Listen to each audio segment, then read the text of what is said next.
Il y a quand même une question qui revient très très souvent en finance et en investissement, c'est est-ce que les marchés sont chers et est-ce qu'il faut que j'attende avant d'investir? Et aujourd'hui, je suis super content de te faire cette vidéo car je vais pouvoir répondre à cette question de manière chiffrée et basée sur de la donnée.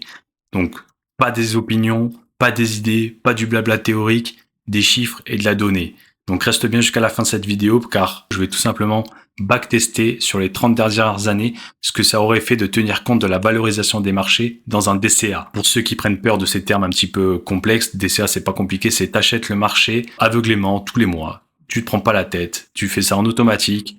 Tous les mois, t'investis la même somme sur un portefeuille.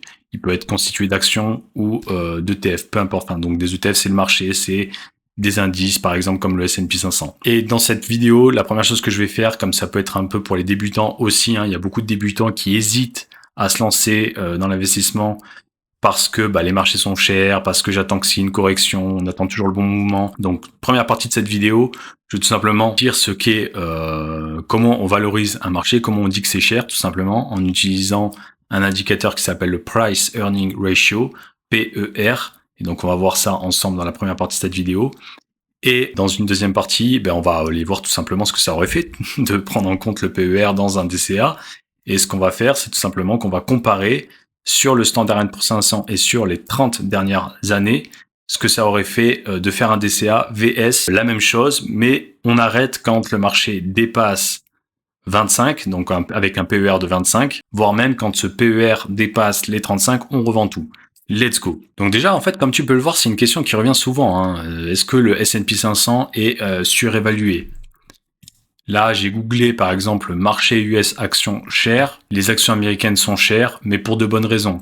La bourse US est-elle encore bon marché? Là, encore une fois, zoom sur le marché boursier américain, surévalué ou évalué à sa juste valeur. Et même quand tu vas sur Google, sur YouTube, pardon, tu peux voir crack boursier, les marchés sont-ils trop chers pour investir maintenant? Les marchés financiers sont-ils trop chers? Actions trop chères, le marché obligataire alerte. Donc comme tu peux le voir, ce sont toujours des questions d'actualité qui reviennent très très souvent. Et comment on fait pour justement définir ce qu'est une action ou un marché cher? Eh bien, on utilise un indicateur central, le PER, comme je te disais en introduction de cette vidéo. Le PER, c'est pas compliqué à comprendre, c'est tout simplement la capitalisation boursière sur le résultat net. Alors, je vais te faire une comparaison très simple avec l'immobilier pour que tu puisses vraiment avoir une bonne intuition de ce que c'est. Imagine un bien qui génère 12 000 euros de loyer annuel, donc 1 000 euros par mois de loyer, et ce bien, il est vendu à 300 000 euros. Eh bien, le PER, c'est tout simplement 300 000 divisé par 12 000 et ça fait 25. Donc, ce serait un PER de 25. Voilà, c'est pas compliqué. Et donc, intuitivement, tu comprends bien que c'est quand même un indicateur clé parce que si tu as un PER très élevé, ce qui veut dire que tu as un prix très élevé par rapport à un même loyer, imagine tu as 12 000 euros, mais c'est plus 300 000, mais c'est 600 000. Du coup, le PER passe de 25 à 50. Et là, tu peux te dire, ouais, 600 000 euros pour avoir 12 000 euros de loyer, c'est pas très rentable, c'est un peu trop cher.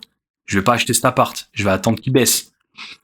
Inversement, si tu as un appartement qui génère 12 000 euros de loyer, mais qui fait 120 000 euros, c'est excellent. C'est un PER de x10. Pour l'immobilier, en tout cas, c'est excellent. Donc, avec ces niveaux-là, avec cet indicateur-là, on peut essayer de juger un petit peu des niveaux de marché et surtout essayer d'anticiper est-ce qu'ils vont monter ou est-ce qu'ils vont baisser. C'est un petit peu ça le Graal de la bourse, c'est-à-dire acheter quand c'est bas et revendre quand c'est haut. Et on va voir est-ce qu'on peut essayer de le faire en utilisant cet indicateur dans cette vidéo. Ce qui est intéressant, c'est de voir que Wikipédia nous a fait une jolie table pour classifier un petit peu les valorisations de PER. Quand les niveaux de PER sont entre 0 et 10, soit l'action est sous-évaluée, comme je te disais avec mon exemple dans l'immobilier, donc si tu as un bien qui fait 120 000 euros mais qui fait 12 000 euros de loyer, soit ça veut dire qu'on s'attend à ce que le marché se dégrade, donc parce qu'on a mis le prix très très bas alors que le loyer est quand même très élevé par rapport au prix, soit c'est une affaire, il faut l'acheter ce bien.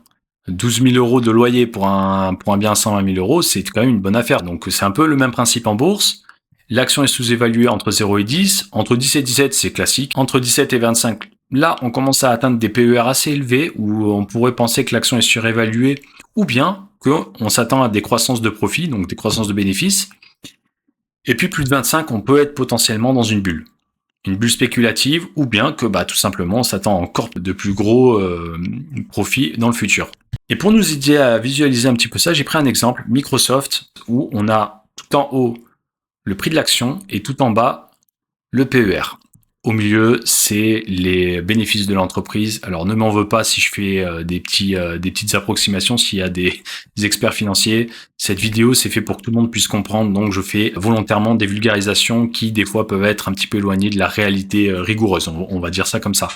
Mais en tout cas, ce qui est intéressant de voir, c'est que Microsoft a de tout temps été une action relativement chère, en fait, bien souvent une action relativement chère.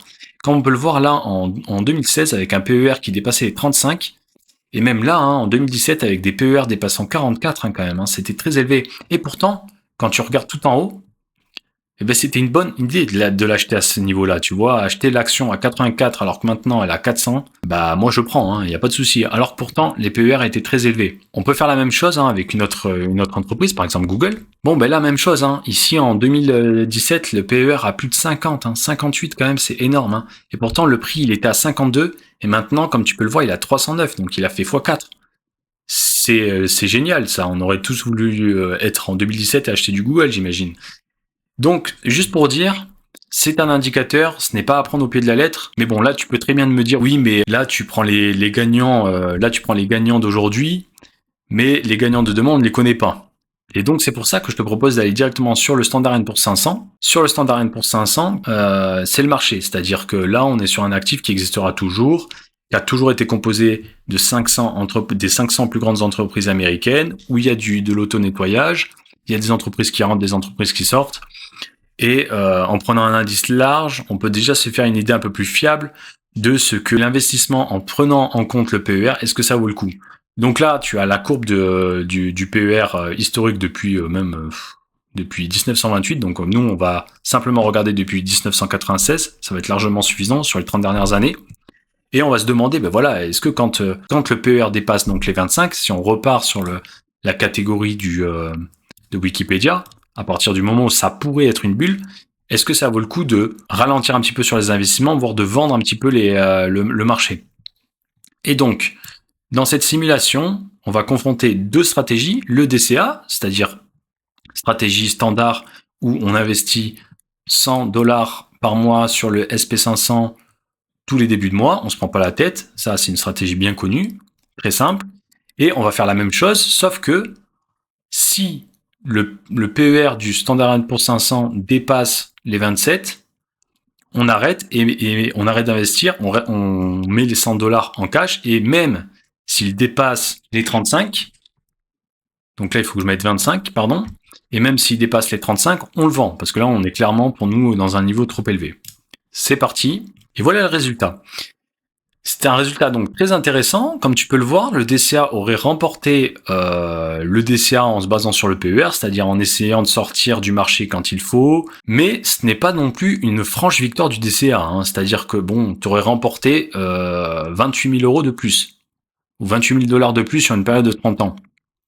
C'est pas rien, mais c'est pas non plus une écrasante victoire du DCA. D'autant plus que le DCA, jusqu'en 2020, était en dessous de la stratégie en prenant en compte le niveau de valorisation des marchés. Mais ce qui est plus intéressant encore, c'est quand on regarde les drawdowns en fait. Quand on regarde les drawdowns, on s'aperçoit que la stratégie qui tient compte des niveaux de valorisation subit moins de baisse. Tout simplement parce que quand ça commence à sérieusement baisser, les PER s'envolent, et nous, du coup, avec la stratégie du PER, on se met tout de suite en cash, on revend quand les PER dépassent 35. Donc voilà, en fait, dites-moi dans les commentaires si vous utilisez les PER pour faire vos investissements, que ce soit en actions ou en ETF, et si ça peut vous être utile d'utiliser le PER pour tenir d'un point de vue psychologique l'investissement sur le long terme, car c'est pas un sprint, c'est un marathon l'investissement. Et si on peut se passer d'avoir des drawdowns à 50% et de les passer à, comme je vous ai montré en bas, et de les passer à moins de 20%, on prend. Moi, je trouve que c'est quand même un bon trade-off de perdre pas grand chose, c'est-à-dire de perdre 28 000 sur 236, qui est allé un peu plus de 10%, mais derrière, on dort mieux la nuit, potentiellement. Voilà, ça m'intéresse d'avoir votre avis dans les commentaires. Là, j'ai pris le Standard & Poor's 500. J'aurais pu prendre le Nasdaq, j'aurais pu prendre d'autres actions, mais en tout cas, je voulais faire ça sur un indice large pour vous montrer un petit peu ce que ça aurait pu valoir. Donc, quelque part, la conclusion, c'est que marché cher ou pas cher, ce qui compte, c'est d'être investi. Et le DCA, on voit qu'il l'emporte sur 30 ans. Et même quand il perdait pas de beaucoup. Voilà, c'est pour moi, on va dire.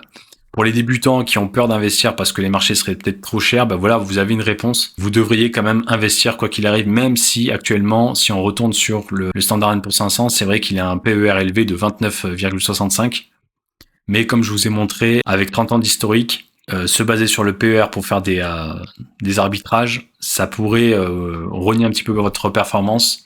Donc voilà, ça m'intéresse dans les commentaires de savoir ce que vous avez pensé de cette vidéo. Mettez un like si ça vous a plu, si ça vous apaise votre peur d'investir. En tout cas, moi, je serais très content de vous voir investir pour la première fois grâce à cette vidéo. Voilà, donc à la prochaine pour une prochaine vidéo.